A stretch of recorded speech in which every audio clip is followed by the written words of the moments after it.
जैसे आज हम डिस्कस करेंगे सेंटर ऑफ ग्रुप के बारे में।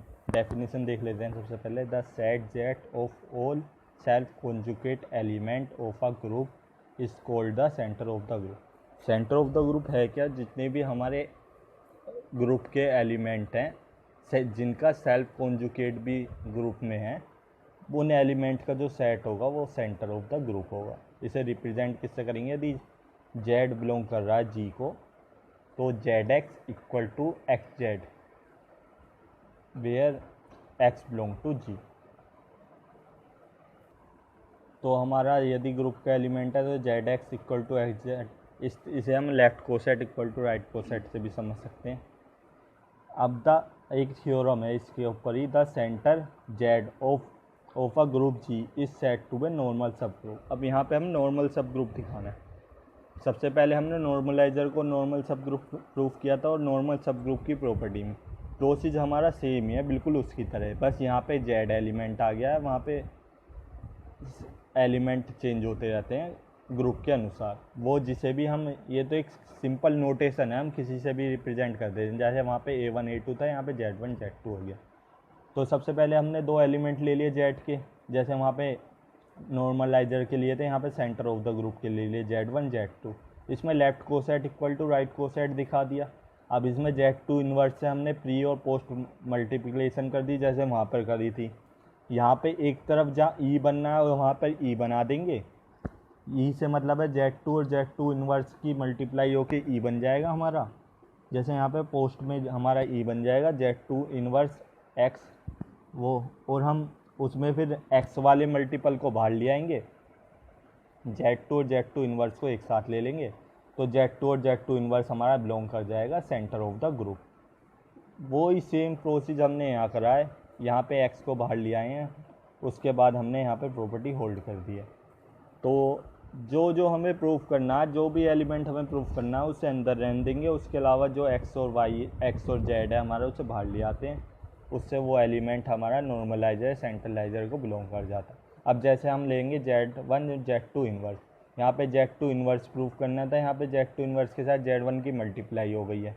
उसमें हमने प्री और पोस्ट मल्टीप्लाई फर्स्ट टाइम में करा था, सेकंड में नहीं करा था। सेम प्रोसेस यहाँ करेंगे। Z1 Z2 inverse x, normaliser वाली वीडियो में भी यदि हम थ्योरम देखेंगे तो ये थ्योरम और वो थ्योरम सेम ही है, तो हम उससे भी पहले उस वीडियो को देख के समझ सकते हैं। तो इसमें Z1 Z2 इन्वर्स एक्स हो गया।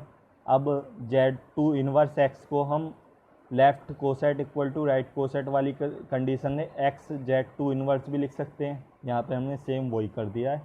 अब हमने Z1 और एक्स को एक साथ ले लिया, Z2 इन्वर्स को अलग कर दिया।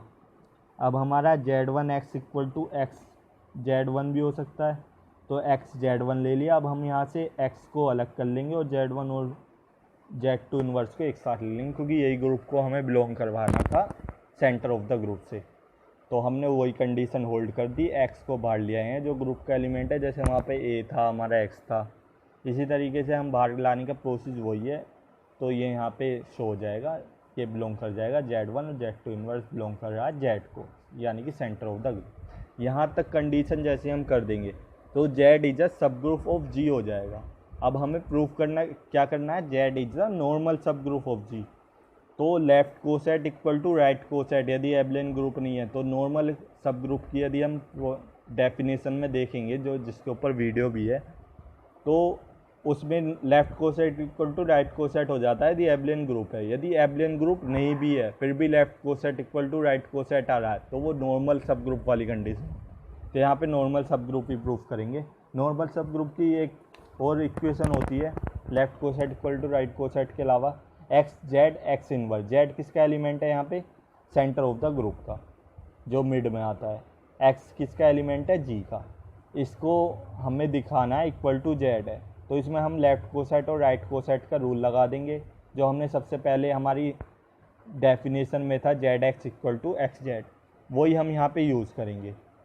एक्स जेड है हमारा, एक्स जेड हमने अंदर ले लिया ब्रैकेट में, एक्स इन्वर्स बाहर निकाल लिया। अब हमारा एक्स जेड को हम जेड एक्स लिख सकते हैं, जेड एक्स लिख लिया। अब हम जेड को बाहर निकाल लेंगे, एक्स और एक्स इन्वर्स की मल्टीप्लाई कर देंगे। एक्स और एक्स इन्वर्स ग्रुप के अकॉर्डिंग क्या हो जाता है? ई के इक्वल, वो ई के इक्वल हो जाएगा, वो हो जाएगा E Z. E Z equal to Z आ जाएगा। आइडेंटिटी एलिमेंट की किसी के साथ भी मल्टीप्लाई करें वही एलिमेंट हमें मिलता है। और जेड किससे बिलोंग कर रहा है, सेंटर ऑफ द ग्रुप से।